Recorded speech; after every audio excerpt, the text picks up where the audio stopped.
Hey guys, I am going to be getting rid of a lot of stuff to consolidate and minimalize this room because there's so much crap that I have to get rid of. Oh, I see some crap I want to get rid of right now. I used to keep the boxes for everything because if you wanted to move it somewhere, you could put it back in the retail box and then, package it like that and then unbox it at a different location or whatever. But I'm just going to get rid of the boxes. Get rid of the boxes for the large majority of stuff. It's also good to keep the boxes if, you want to sell it. You get more money. But, there's some things I could, maybe sell it in a bundle because they're not worth it. Like these are the 02 dynamic driver in-ear monitors, IEMs. So these were made by Crinacle and 0 Hertz, mostly 7 Hertz. 7 Hertz, that's what I mean, 7 Hertz. Crinacle and 7 Hertz. And these are $25. And I've already reviewed them. I've talked about them. They're $25, so they're not really worth selling, especially used. Who's going to spend, any monies on that? Maybe you could sell it in a bundle. But I'm probably just going to listen to them one more time. Look, I didn't even bother to put them properly in the case. I'm going to listen to them again, and then I'm going to probably destroy them, if I deem them to sound bad. So one good thing about these is they come with a bunch of ear tips, and they're, cheap colored looking ear tips. You get a shit ton. I don't know why, but I don't know why. But, it comes with some documentation. And, again, I just, I want to get rid of some of this stuff. And for whatever reason, again, if it didn't have the Crinacle stuff on it, this thing would be completely irrelevant. But yeah, it's like, a single dynamic driver IEM, which means that, usually the treble, like on most IEMs, is screwed up. But yeah, I believe this has kind of a recessed treble and like a big peak somewhere. So it's not as bright and clear as I would like. And then, the lower frequencies are actually done pretty good, I believe. But, so it's like most IEMs, they screw up the treble and then, everything else was easy mode. So, I kind of like the way these look. They kind of look like, like those old Apple computers that were transparent and colored. It's a really cool look, I have to admit. It looks cool. It's transparent, it's clear, it's colored. It's just kind of like a light blue, some sort of sky blue, cyan or whatever. Teal, I don't know. But can you actually unplug it? Oh yeah, you can actually unplug the earbud. That's pretty cool. So yeah, I basically destroyed them already.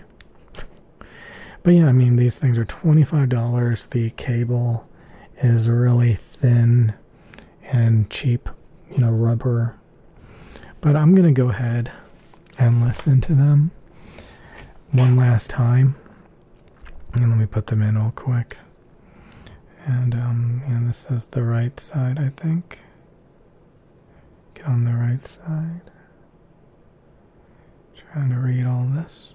Yeah, I see R on the cable and the IEM, I think. And then here I see L on the IEM and the cable. So, yeah, they fit pretty snugly, to be honest. I'm going to go ahead and listen to them. God, that looks so cheap. Sound nuts, okay. Let me go ahead and listen to them, and then we'll decide if we're going to destroy them. So, hey guys, I have to admit, it's kind of funny because the 7 Hertz 02 by Crinacle is actually not that bad. Okay, so this is what I'm listening to. I reviewed it. I kind of talked about why I don't like this thing that much, and it's mainly the treble.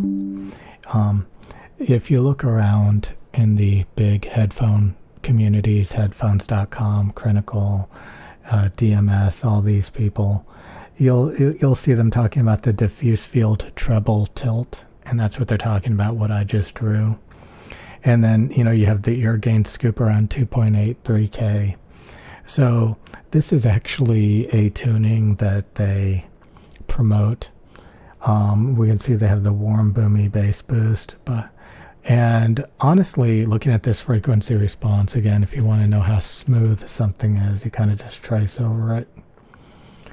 And if you ignore the 8 kilohertz peak in this bit right there, this is actually extremely smooth, well tuned. I'm not joking.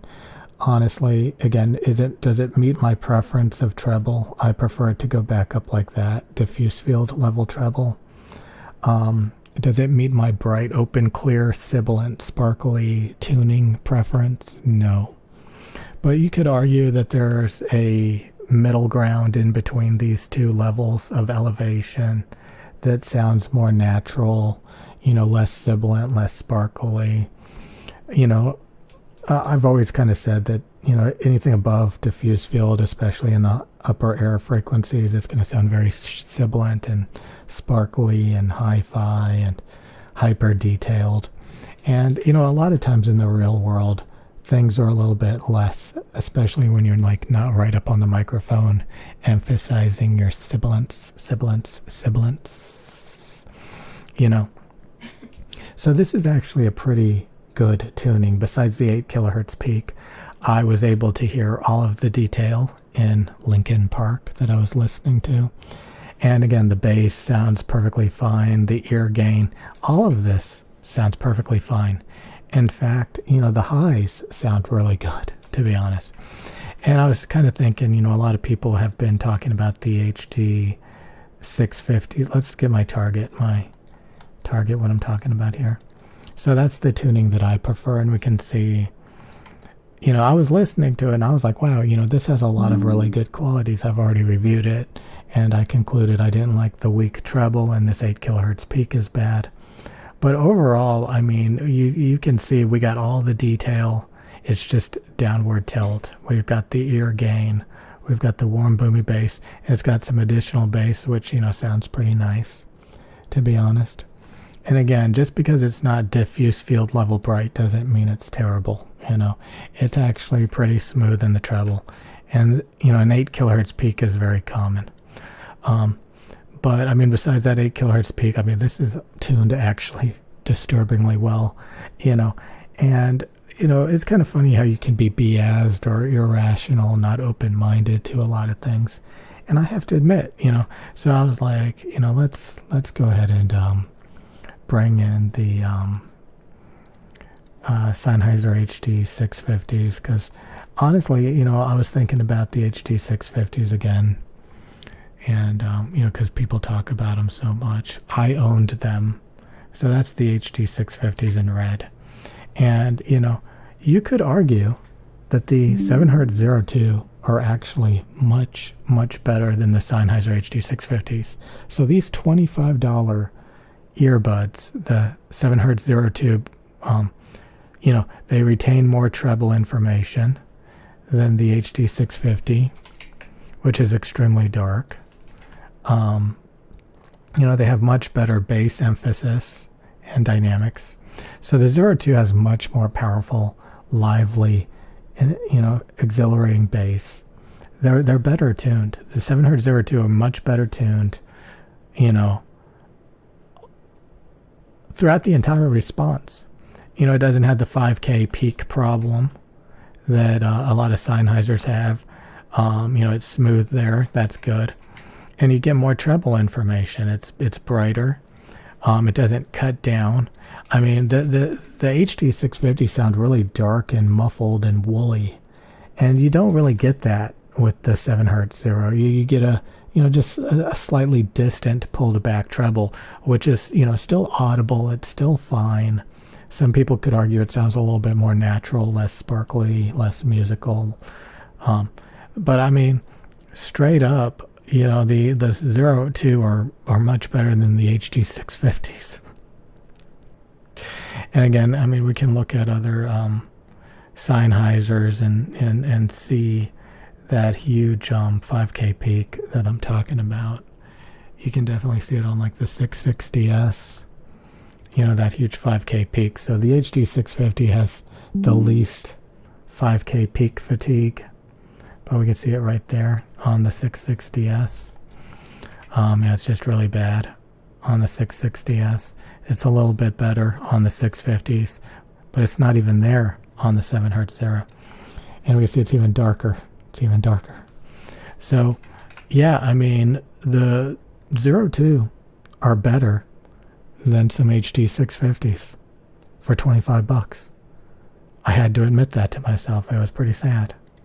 But I don't even like the HD 650, so let's continue. Okay. So, honestly, I was like, damn, I'm not going to destroy these.